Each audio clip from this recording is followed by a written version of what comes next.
Hello, my name is Molly Green. I'm 10 years old and I go to Rush National School. I'm doing my project on the homeless, and this is where I live in Rush.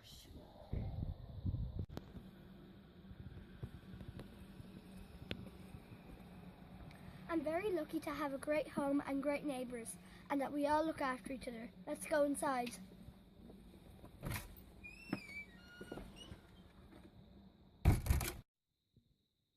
I'm very lucky that I have my own room and my own bed that I can sleep in at night. 750 children sleep in emergency accommodations in hotels in Dublin, but they're not there for a holiday.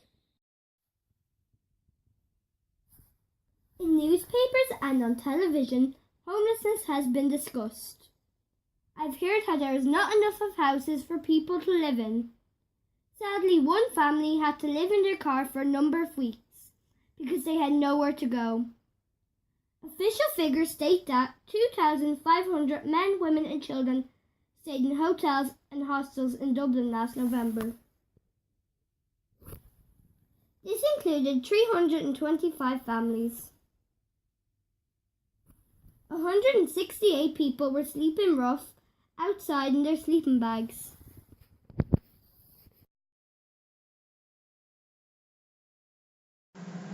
In order to understand more about people and families that are homeless, I visited the Dublin Simon community in the city centre.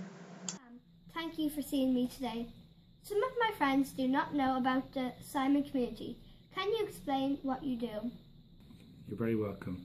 The Simon community started up in 1969 by a group of university students from UCD and Trinity.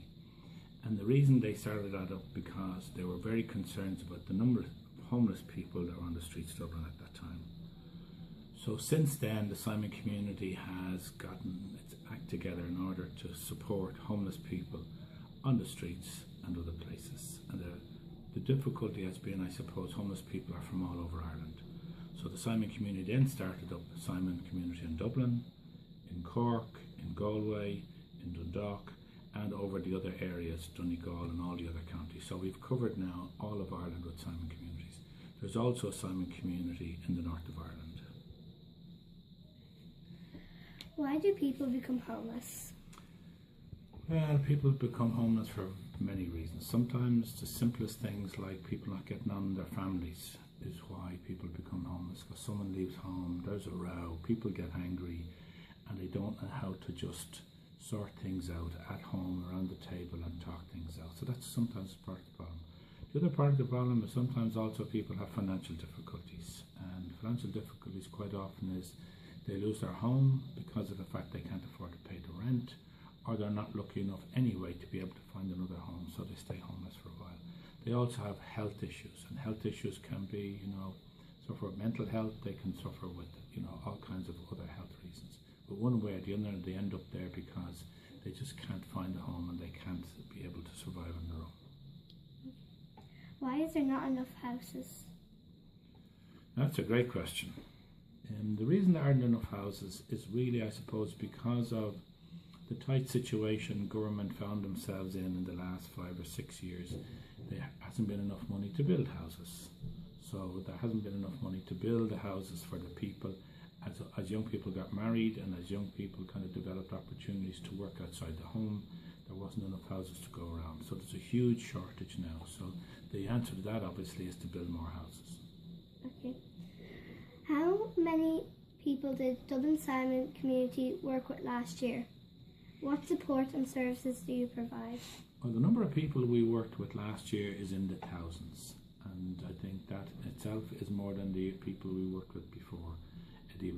The big difficulty is obviously the difficulty with housing has caused people to be on the streets in emergency accommodation and not being able to find extra homes.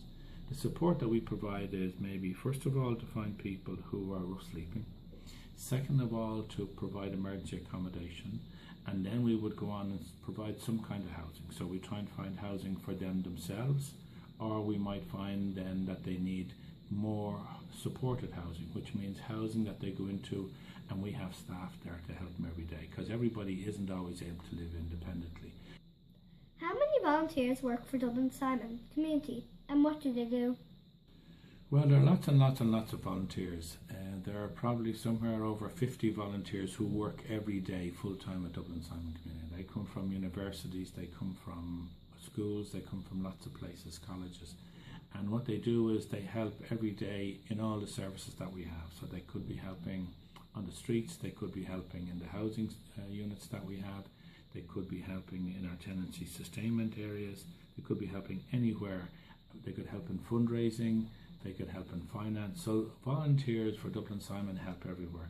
And quite often then we have a lot of part-time volunteers and event volunteers. And you may be we have been at the fun run, and there are event volunteers who help just for the fun run. They come every year and just help with that. So volunteers could be part-time, full-time, and they help everywhere in fundraising and events all across the organisation.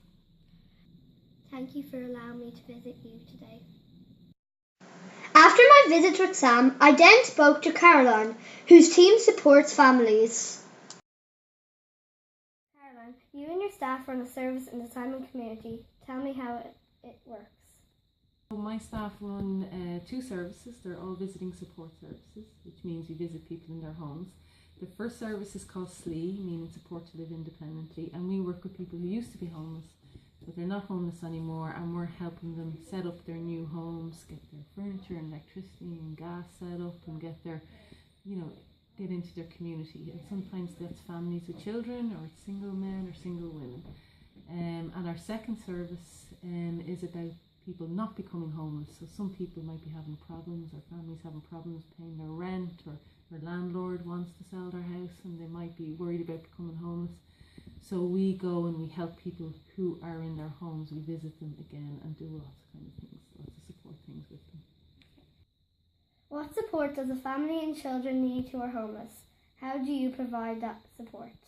What happens is when they're homeless, it can be very strange time for the children and the family, and upsetting because they might have had to move far away from where they used to live and stay in a hotel or a bed and breakfast. They mightn't get to go to school where they used to go to school, and they don't have their friends anymore and things like that. So when they're not homeless anymore, which is where we work with them, we try and help them to have something more positive and start going to school again and start being happy to have a bedroom and all those kind of things. Okay. If you had one wish to help or solve homelessness, what would it be? My one wish is that everyone would have a home, and not just that they would have a house, but they would be living somewhere where it feels nice and they have friends and they're in a nice community. And that would solve homelessness if we had homes for everyone. Okay, thank you.